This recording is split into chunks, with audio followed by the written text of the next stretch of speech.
that's kind of grounded this series on healing.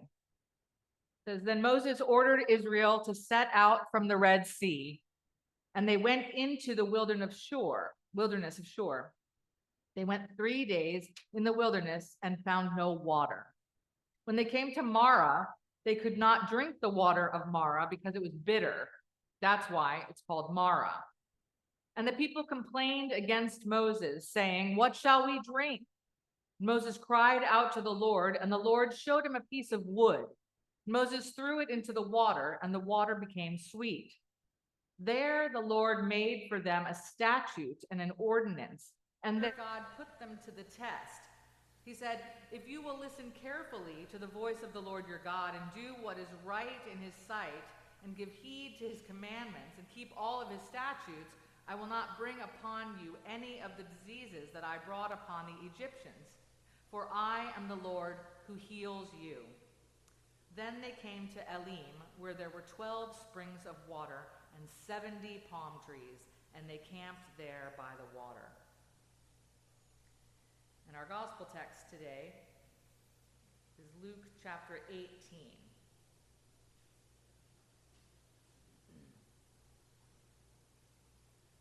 As Jesus approached Jericho, a blind man was sitting by the roadside begging. When he heard a crowd going by, he asked what was happening. And they told him, Jesus of Nazareth is passing by.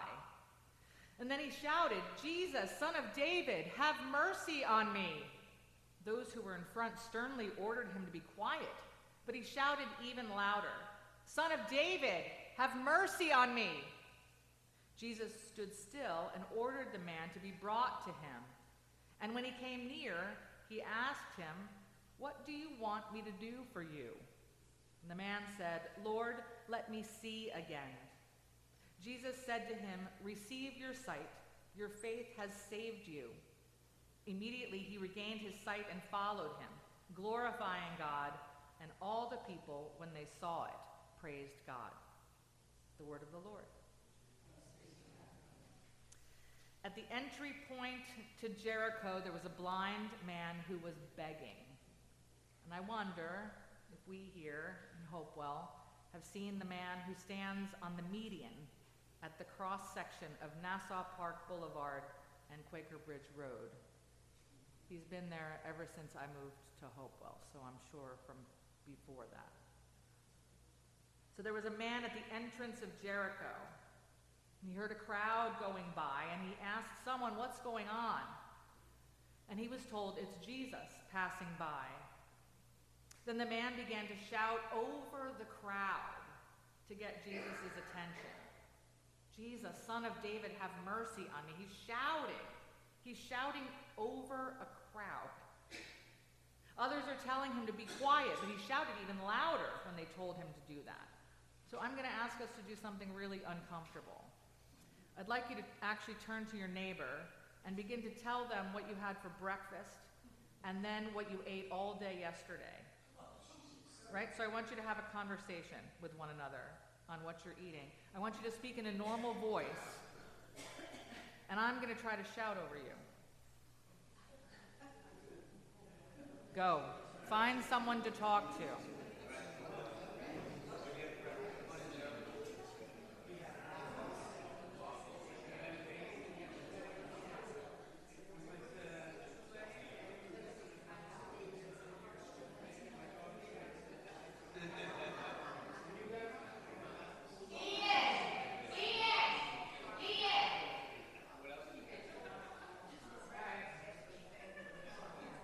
I got his attention. Some of you didn't hear that even. Wow. Some of you are still talking. Carlana! Carlana!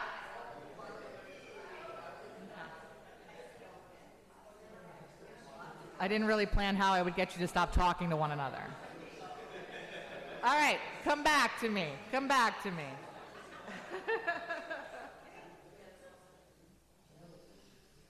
Shouting isn't something we do, right? I mean, when's the last time that you had to shout to get someone's attention? Or had to shout over a crowd at that?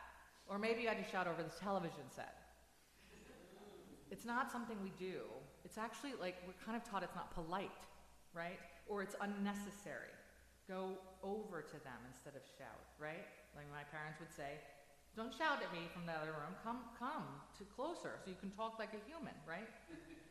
It's unnecessary. It causes a ruckus. It's a scene. It disrupts shouting. So the man gets Jesus' attention, and Jesus stands still and orders the man to be brought to him. And so someone had to lead this man to Jesus. He can't see. Jesus then asks him, what do you want me to do for you?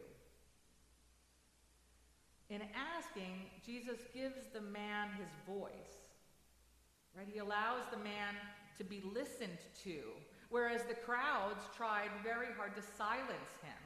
Jesus wants to hear his voice. Jesus wants to listen to him. And so the man says, Lord, I want to see again. This man wasn't blind from birth. This has happened to him over his lifetime. He lost his sight. And Jesus restores his sight. The word here is restore or save. And each of these healing stories, as we've discovered, have used different words. Some use heal, but only part of it, maybe 25%.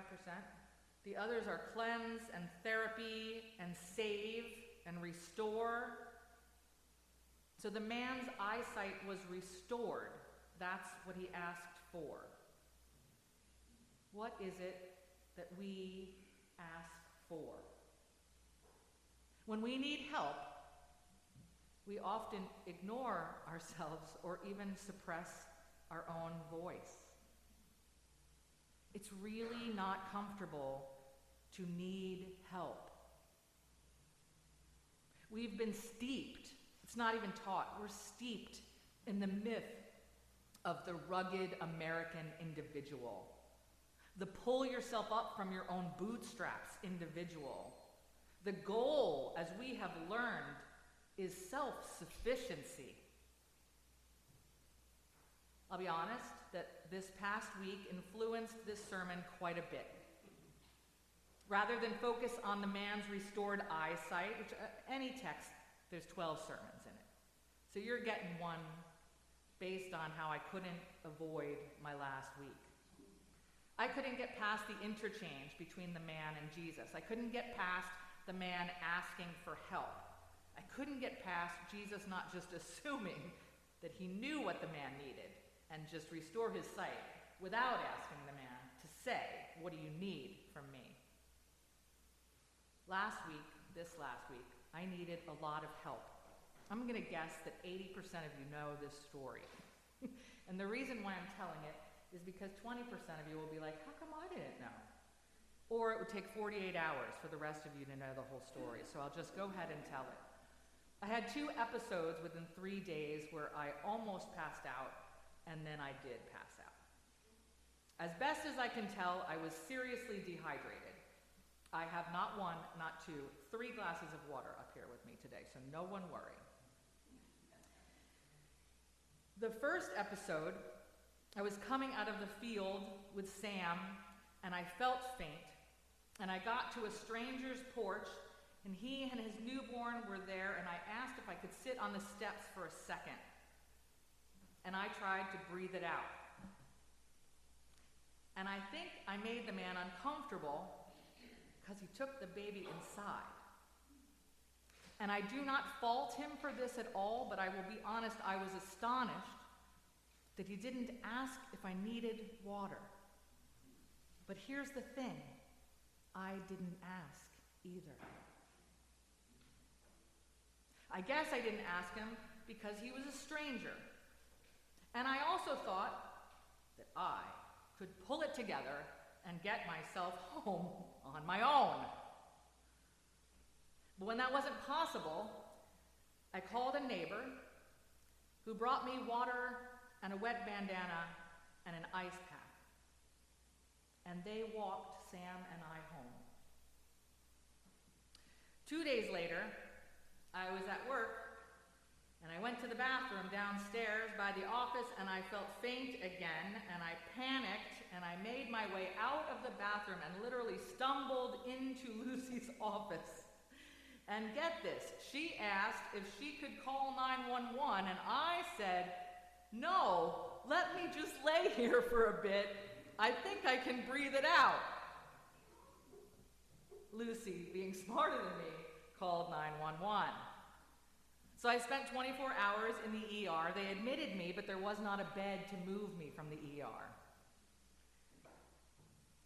I'm on the mend. Like I said, I'm drinking water.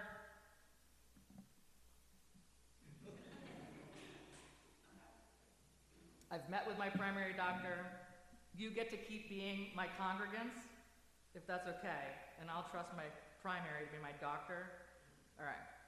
And we'll trust Lucy to be Lucy, thank God, right? So both times, my instinct was to try to take care of myself. It's a very, very strong instinct. And sometimes we can trace why we don't ask for help. Sometimes, like the man in the story, others try to tell us to be quiet when we're asking for help. Sometimes we've asked for help and we were let down. But more often than not, we have all asked for help dozens, hundreds of times in our lives, and it has been received with positive results. If you're questioning that, I just want you to go back to the fact that your mother and father taught you how to use a spoon, right? We have asked for help hundreds of times in our life, and it's worked out. Despite the feelings of humility and vulnerability, we can look back at our lives and find that many have been there to help us along the way. The truth of self-sufficiency or even independence, the myth of self-sufficiency and independence is at best uninformed and naive. At worst, it's arrogant and silly. None of us are self-sufficient or independent. We rely on others for everything. We rely on one another to pay property taxes so that we have water. Pretty good water, that is. And roads. We rely on others to grow and harvest the food that we eat. We rely on others to make the cars that we drive, to transport the things that we buy from Amazon. It's too easy, and it's too easy for us right at this place, in the wealthiest place, really, to say, well, I pay for that, so, that's being independent. No, it's not. It's just not. We rely on one another. We're human. That's actually how God made us. Even with the very first human, we learn that God says what? It's not good for a human to be alone. It is in our healthiest nature to need things from one another. Jesus asked the man, what is it that you want me to do for you? I think if anyone needs eyes open, it's that our eyes would be open to see where it is we have had a need, or where the needs are right in front of us. Maybe we need to recognize our needs and practice asking for help.